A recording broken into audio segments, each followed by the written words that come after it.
మానవ సంబంధాలు, సంపద, సమయం అందరికీ విలువైనవండి. వీటి ప్రాముఖ్యతను అందరూ తెలుసుకోవాల్సిన అవసరం ఉంది. శక్తివంతమైన మానవ సంబంధాలు, శక్తివంతమైన సమయం ఉంటే జీవితంలో అద్భుతాలను సృష్టించొచ్చు. కానీ ఈ రోజుల్లో కొంతమంది వ్యక్తుల ప్రవర్తన ఎలా ఉందంటే, వీళ్ళకి అవసరమైనప్పుడు మనుషులతో ప్రేమగా, ఆప్యాయంగా, నవ్వుతా, గౌరవంగా ప్రవర్తిస్తారు, నటిస్తారు. అవసరం లేనప్పుడు వీళ్ళ ప్రవర్తన వేరే రకంగా ఉంటుంది. హాని చేసే విధంగా ఉంటది. ఇది తెలివితేటలా? లేకపోతే అతి తెలివితేటలా?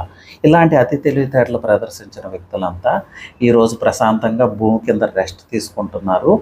వాళ్ళ మీద మనం ఎక్కి తొక్కుతా ఉన్నాము.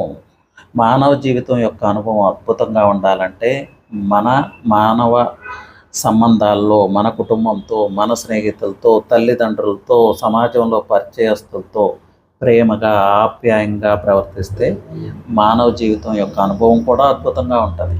అంతేగాని ఈర్ష్య, అసూయ, ద్వేషాలతో లోపల విషాన్ని నింపుకొని నటిస్తా ప్రవర్తిస్తే మీ జీవిత అనుభవం కూడా అలాగే ఉంటుంది. కాటికి కాళ్ళు చాచినప్పుడు నేను వెనక్కి తిరిగి చూసుకుంటే నేనింత అద్భుతమైన జీవితాన్ని గడిపాను అని గర్వంగా కాటికి చేరే విధంగా ఉండాలి. కానీ ఇంత నీచమైన జీవితాన్ని గడిపానా అని ఏడుస్తా